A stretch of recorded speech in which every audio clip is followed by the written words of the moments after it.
Hello everyone! Welcome to this week's Laura's Sketches Reimagined. Here's the sketch we're going to be working with today. So I have a bad photo to scrapbook. It's a heritage photo. I'll talk a little bit more about it later. We're going to move some of the parts of the sketch around. We're going to move the title, and we're going to use a 4x6 photo instead of two 4x4 photos. So I'm starting with a piece of white cardstock, and then I'm going to go ahead and I'm going to grab this kit, which is my How to Kill a Kit with Style for February.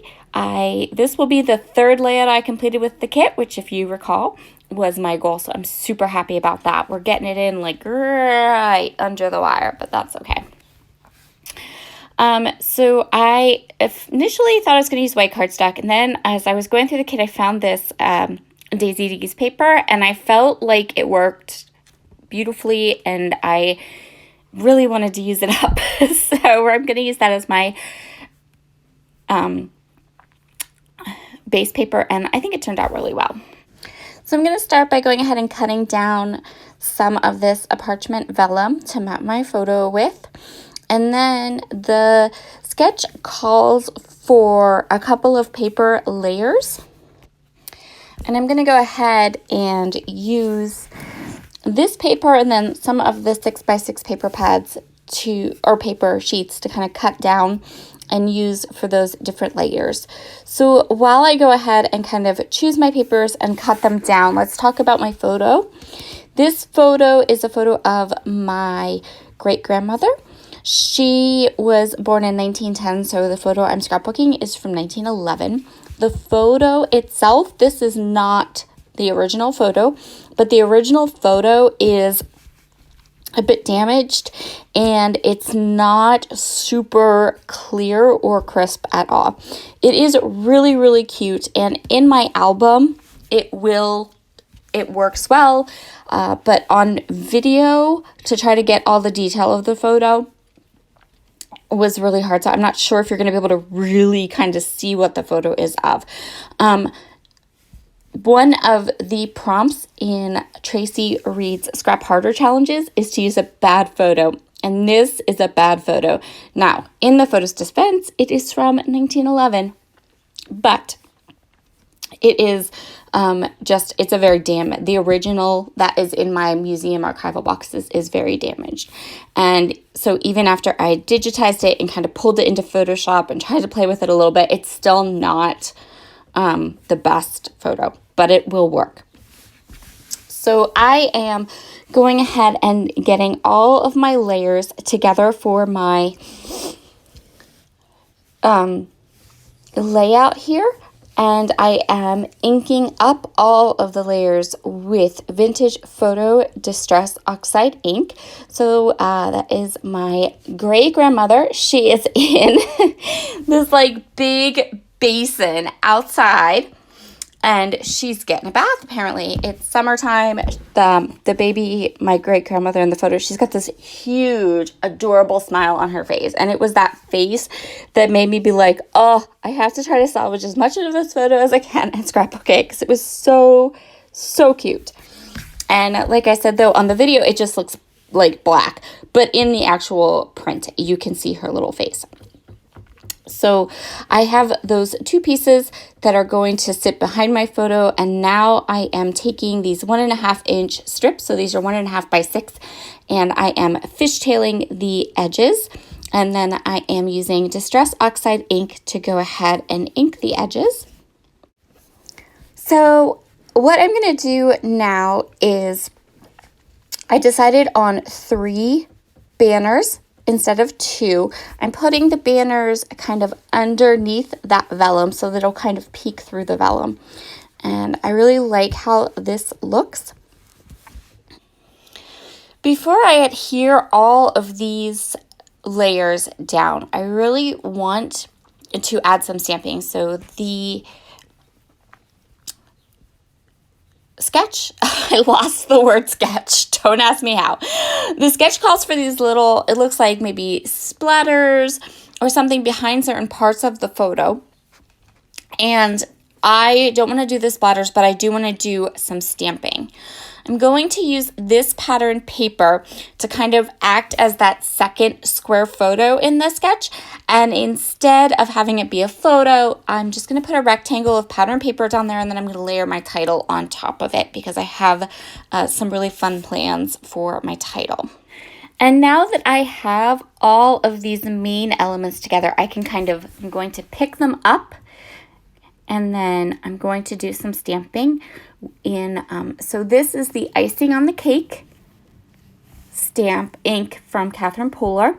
And then this stamp is from Lavinia Stamps. It's like this little circle of dots. It might be my most favorite, and it is quickly becoming one of my very favorite stamps ever. So Lavinia Stamps is in the UK. I purchased my stamp set from Frantic Stamper, and it was $1.99. So I'm not sure how easy or how hard they are to find. That's just where I was able to order the stamp. But I ordered a couple other stamps too. But this stamp set is super versatile. It would definitely be part of my top 10 stamps for scrapbookers because it's just really nice. So I'm going to go ahead and all those areas on the sketch that have those little like splatters, I'm going to use this little circle of circles. And once I am happy with my stamping, I'm going to go ahead and adhere down all of these different elements, including my photo. I'm going to add a little bit more tape runner now to that piece of torn vellum. The sketch calls for this little vellum detail, which I just loved. So I have this kind of solid pink washi tape, and I decided to add those little extra details of vellum in the two spots, just as it is in the sketch. And now we're going to go ahead and create our title piece using some antique gold fab foil from Spiegel Mom Scraps. So I have just white cardstock here, nothing special. I am going to go ahead and I want to make part of my title, and then I'm going to use these tiny hearts from Altenew. The die set is from Hedgehog Hollow, or the suite is from Hedgehog Hollow. And what I'm going to do is I'm just going to go ahead, I'm going to cut this down, and then I'm going to show you my entire process for using this foil. So this is the antique gold foil from Spiegel Mom Scraps. This foil, you guys, is like the best thing ever.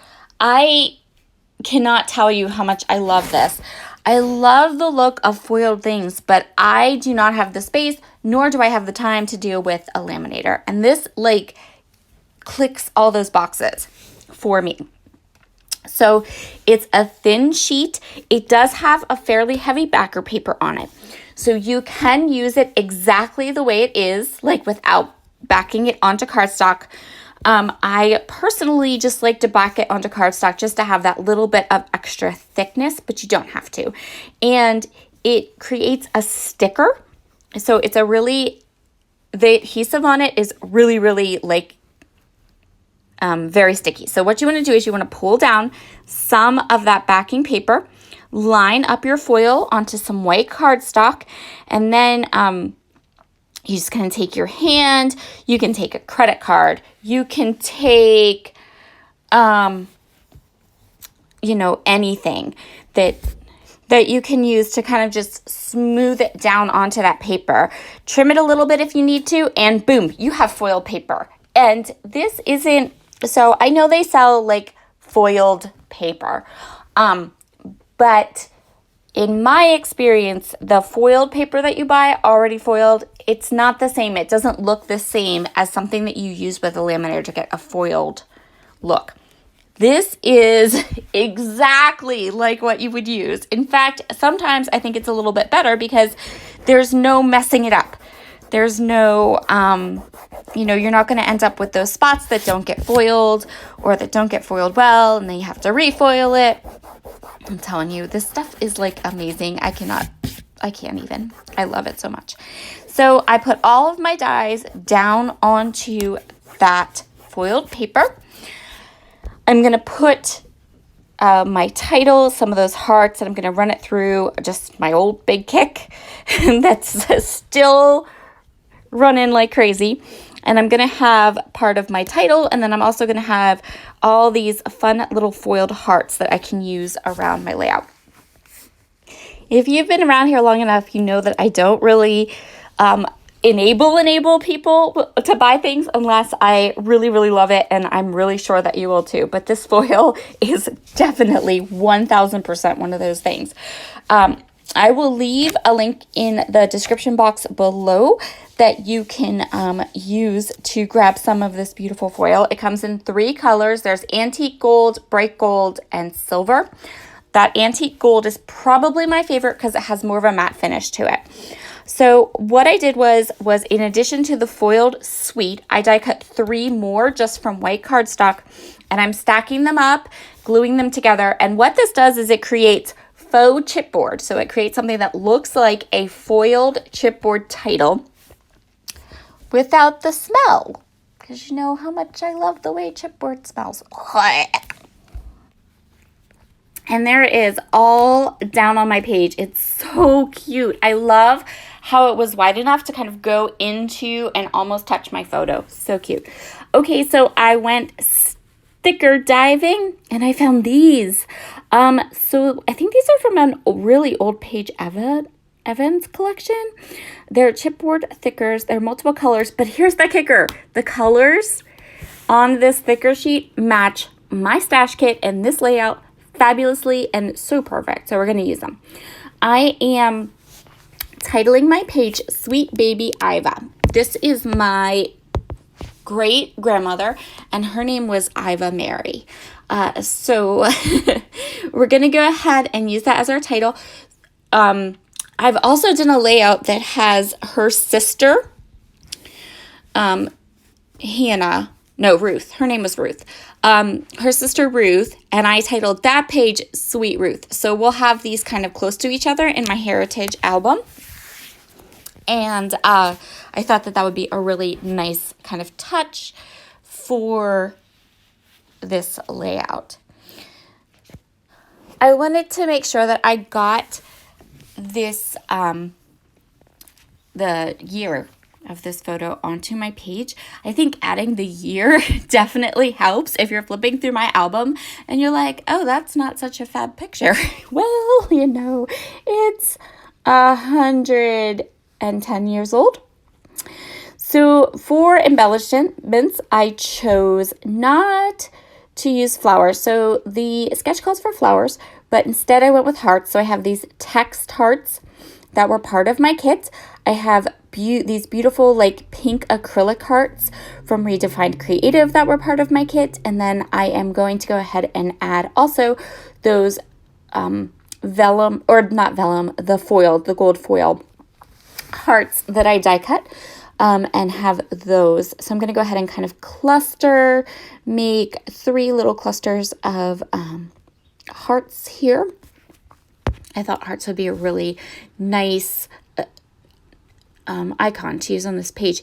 And I am going to take those text hearts that are from Spiegelbaum Scraps and I'm going to ink the edges of them up. And I think that the text also adds just the right mood and just the right kind of style to this particular layout. And this is where we're going to call this layout done.